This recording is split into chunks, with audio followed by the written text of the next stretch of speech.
Scott Borek after a 4-1 loss to Minnesota Duluth. Can we just get some quick comments on the game, please, Coach? I felt like in the first period we watched a lot of the hockey game, and they really took it to us. And unlike the other two games we played with the Big Ten, with Penn State and Wisconsin, though, I thought we recovered well and played a really good second and third period, and went through some adversity that I was happy with the way the team battled through it. So I was encouraged by the last 40 minutes of the game. And I think our team was. At some point you play like that, you get some good breaks. And tonight we didn't really, but we'll stay with that. And I think that'll happen in the future.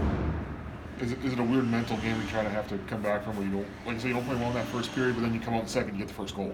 So yeah, well, the big thing for us was after the first period they had 16 shots, but they only had 5 scoring chances. So most of those shots from the outside, the shot chart and the shot on the clock is such a misleading thing, and I didn't want our players to feel like, wow, we got overwhelmed, because they took a lot of shots from the outside, so they had a lot of shots. But it's the chances that matter. So I think that our team, while we lost that first period decisively on the shot chart, I didn't think we lost it on the ice that much.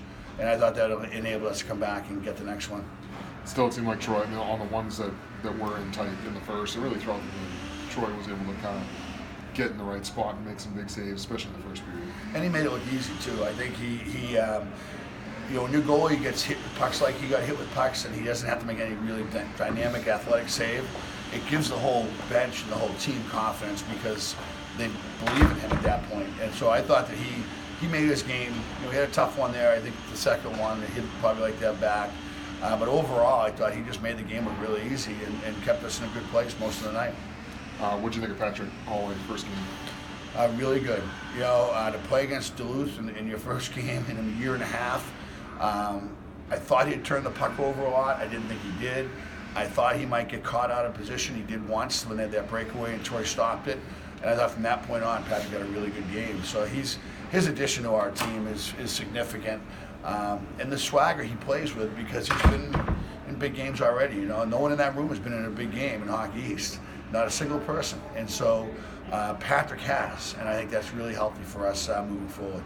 What was kind of the message to him coming into tonight? Is it just trying to keep it simple? Because almost 2 years since his last game, I'm sure there's a lot of energy there. Is it just trying to keep it as simple as possible that first game? I just said to him, be patient with yourself. Like, I know you're going to turn the puck over tonight. I know that's going to happen. I'm not going to even blink.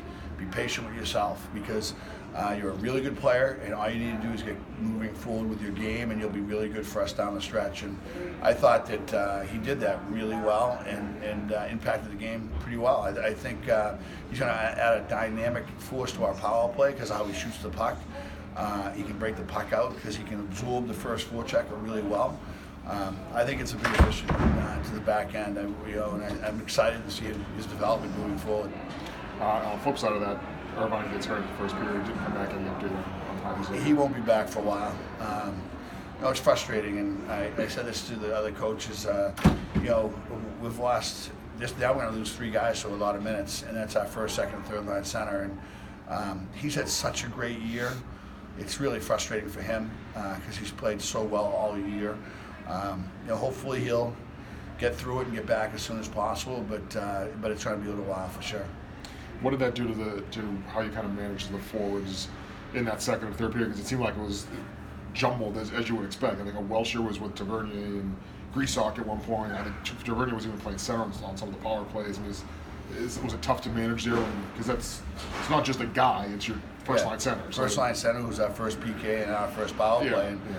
So it was a managing thing, but we had to find a couple lines, 6 forwards you could put together who can create a goal. TI's done that all year. He's our leading scorer as far as goals are concerned. So we got to find a way to put 6 guys together that can create some offense. I didn't think, we haven't had guys that have played that role before with our group, so we're gonna have to have someone step up in over the next month.